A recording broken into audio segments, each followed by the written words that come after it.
Eu sou diretor de uma escola. Eu queria saber como conduzir a educação de maneira que o desejo de alfabetização e o conhecimento intelectual possam não obscurecer a busca mais importante pelo ser. Os dois são incompatíveis?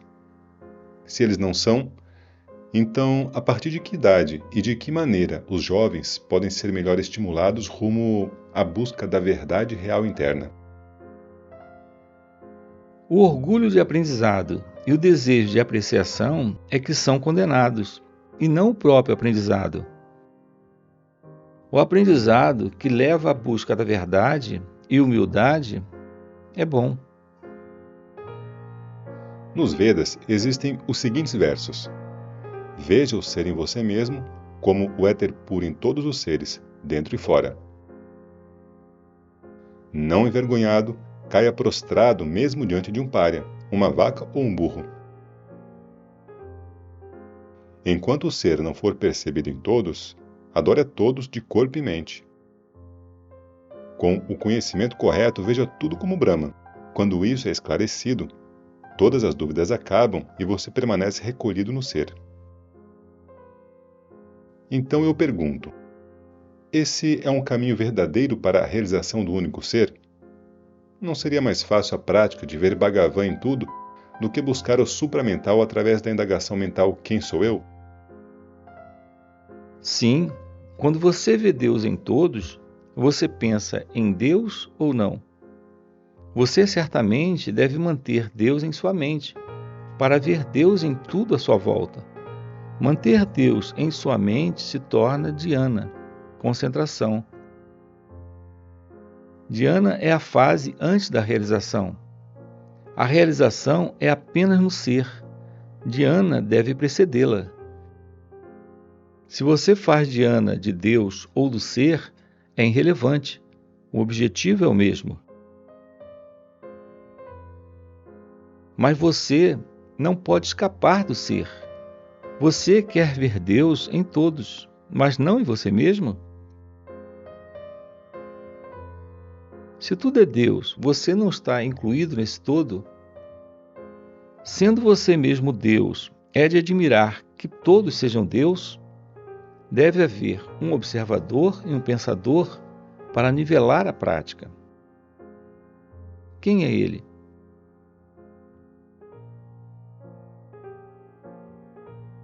Através de poesia, música, repetição de mantras, yoga, belas paisagens, leitura da vida de heróis espirituais, às vezes alguém experimenta um verdadeiro sentimento da unidade de tudo.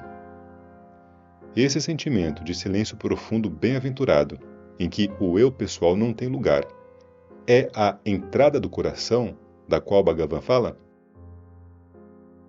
A prática disso levará a um samadhi mais profundo e, finalmente, a uma visão plena do real?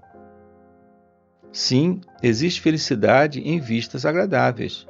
É a felicidade inerente ao ser. Essa felicidade não é estranha e posterior. Você está no ser puro em ocasiões em que você considera agradáveis. Esse mergulho revela a bem-aventurança autoexistente. Mas as ideias são responsáveis por associar essa felicidade a outras coisas ou acontecimentos. Na verdade, ela está dentro de você.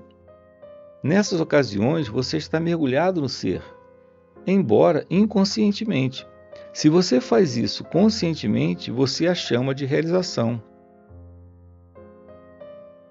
Eu quero que você mergulhe conscientemente no ser, isto é, no coração.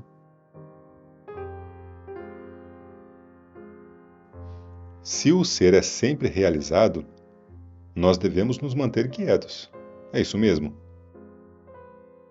Se você pode se manter quieto sem se envolver em outras atividades, isso é muito bom. Se isso não puder ser feito, de que vale ficar quieto no que diz respeito à realização? Enquanto alguém for obrigado a ser ativo, que ele não desista da tentativa de realizar o ser. Certo jovem falou com Sri Bhagavan dizendo que nos dias que passou no ashram, ele aprendeu que tudo o que ele precisava fazer é perguntar: quem sou eu? Ele queria saber se alguma disciplina deveria ser cumprida e perguntou se ele deveria fazer a investigação na presença do mestre. A investigação deve ser de onde o eu é.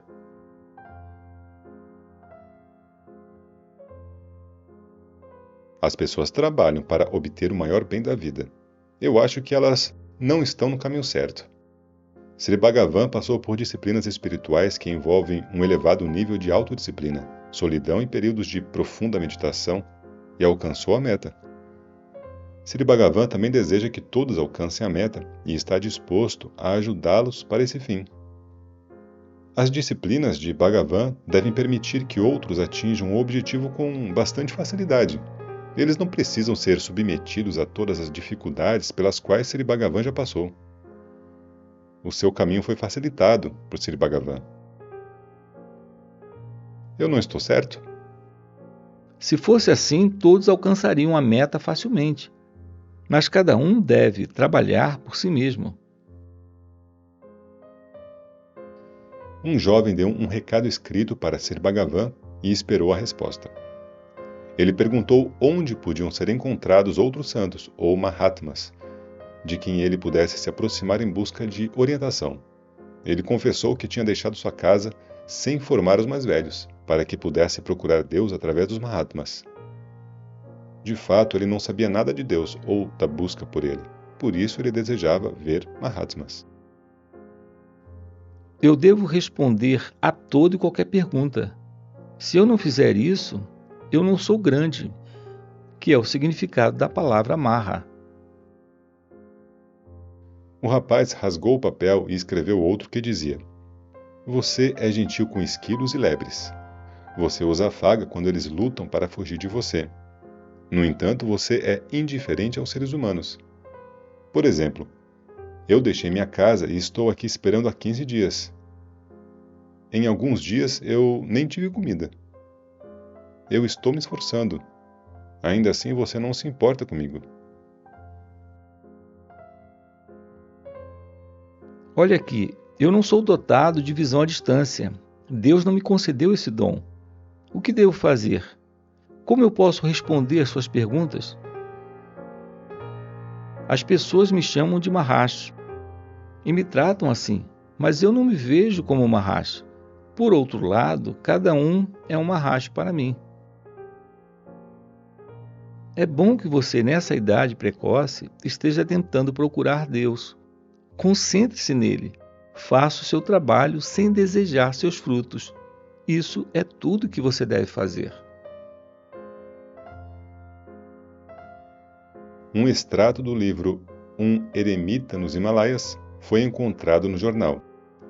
Ele diz respeito a se lembrar de encarnações passadas.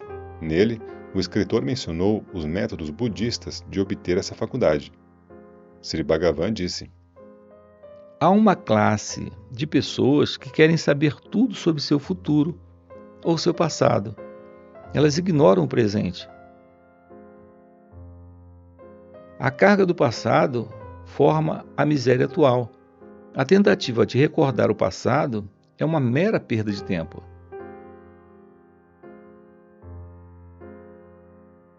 Contou-se a história de um garoto de 7 anos que se lembra de seus nascimentos passados. Alguém atestou que o corpo anterior dele foi abandonado há apenas 10 meses.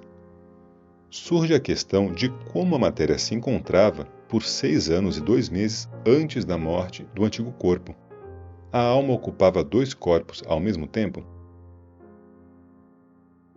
7 anos é de acordo com o garoto, 10 meses é de acordo com o observador. A diferença se deve a isso. O observador calculou que a experiência do menino, que se estendia até 7 anos, cobre apenas 10 meses do seu próprio tempo. Um professor muçulmano disse que seu amigo cético o confrontou perguntando qual milagre o seu Maharshi opera. Ele respondeu que a paz revigorante interna é o maior milagre, que o Maharshi a possui e compartilha com todos os visitantes. Ele queria saber se tinha acertado na resposta a seu amigo, e comentou sobre a história de Parasurama, que disse que sentiu uma paz interior revigorante quando encontrou certo homem em seu caminho. Então ele compreendeu que esse homem era um grande santo, ou Mahatma. Por fim, ele perguntou se essa paz é o único critério da presença de um Mahatma ou se existe outro. Conta-se a história de um santo que compôs uma obra literária sobre o seu mestre, mas foi criticado pelos eruditos, que se opuseram a ela, dizendo que esse tipo de composição era reservado àqueles que tinham matado mais de 1000 elefantes em batalha, enquanto seu mestre era um homem ocioso sentado em algum lugar desconhecido do povo. Ele não merecia ter uma obra dessa, dedicada ao seu nome. Então o santo pediu a todos eles que se reunissem diante de seu mestre para que eles pudessem ver por si mesmos se ele podia matar 1000 elefantes de uma vez só. Eles fizeram isso. Assim que apareceram, eles ficaram sem palavras e permaneceram em paz beatífica por alguns dias, sem o menor movimento. Quando recuperaram os sentidos, eles saudaram o mestre e o discípulo, dizendo que eles estavam mais que satisfeitos. O mestre superava os guerreiros, pois ele podia subjugar os egos, o que é uma tarefa muito mais formidável do que matar 1000 elefantes. A moral é clara: a paz é o único critério da presença de um Mahatma.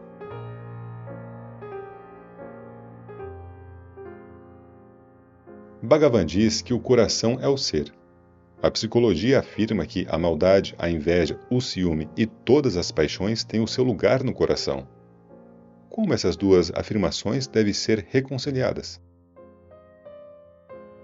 O cosmos inteiro está contido em um furinho no coração. Essas paixões fazem parte do cosmos. Elas são avidya, ignorância. Como a vidya surgiu? A avidya é como Maya, a ilusão. Do mesmo modo, o que não existe é ignorância. Portanto, a questão não surge. Todavia, a pergunta é feita. Então pergunte, de quem é a avidya? A avidya é ignorância. Isso implica sujeito e objeto. Torne-se o sujeito e não haverá nenhum objeto. O que é a vidya? Ignorância do ser. Quem é ignorante do ser?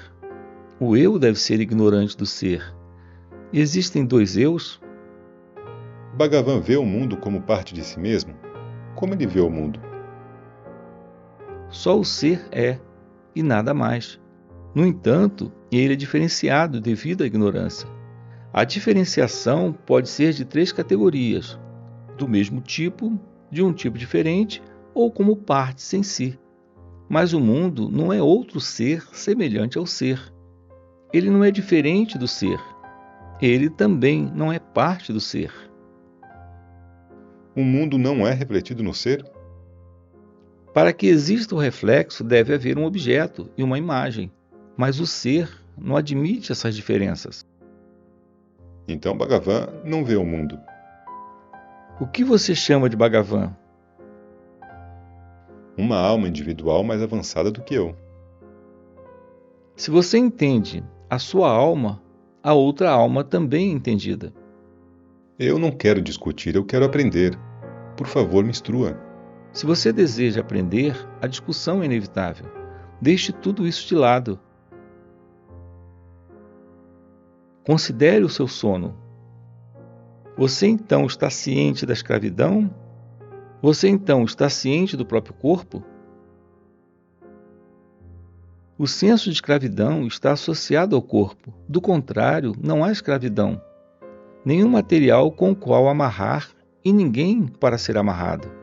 Esses aparecem, no entanto, em seu estado de vigília. Considere para quem eles aparecem. Para a mente. Vigie a mente. Você deve manter-se à distância dela. Você não é a mente. E o ser permanecerá sempre. Sri Bhagavan acredita na evolução? A evolução deve ser de um estado para outro. Quando nenhuma diferença é admitida, como pode surgir a evolução? Sri Krishna diz: depois de vários renascimentos, o buscador ganha conhecimento e assim conhece a mim. Por quê? Deve haver evolução de estágio em estágio. Como a Bhagavad Gita começa? Eu não existia, nem você, nem esses reis. Ninguém nasce, nem morre. Então não há nascimento nem morte, nem presente, como você olha para isso. A realidade era, é e será. Ela é imutável. Mais tarde, Arjuna perguntou a Sri Krishna como ele podia ter vivido antes dos primeiros reis. Então, Krishna, vendo que Arjuna o estava confundindo com o corpo grosseiro, falou com ele conformemente. A instrução é para quem vê a diversidade. Na realidade, não há escravidão, nem mukti ou liberação, para si próprio ou para outros, do ponto de vista do sábio. Todos estão em libertação? Onde está o todo? Não existe libertação também. Ela poderia existir apenas se houvesse escravidão. Realmente não houve escravidão e, portanto, segue-se que não há libertação. Mas para evoluir através dos nascimentos deve haver prática, anos de prática. A prática é apenas para evitar qualquer distúrbio à paz inerente. Não há questão de anos. Evite esse pensamento nesse momento. Você está apenas no seu estado natural, com ou sem prática. Por que nem todos realizam ser nesse caso? Essa é a mesma pergunta sob outra aparência. Por que você levanta essa questão? Visto que você ergue essa questão sobre a prática, isso mostra que você precisa de prática. Faça, mas permanecer sem perguntas ou dúvidas é o estado natural. Deus criou o homem e o homem criou Deus. Ambos são originadores de formas e nomes. De fato, nem Deus nem o homem foram criados.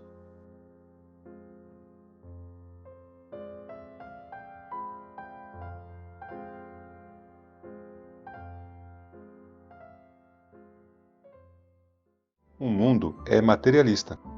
Qual é o remédio para isso? Materialista ou espiritual, ele é conforme a sua perspectiva. Direcione o seu olhar para dentro e torne-o absoluto. Torne correta a sua perspectiva.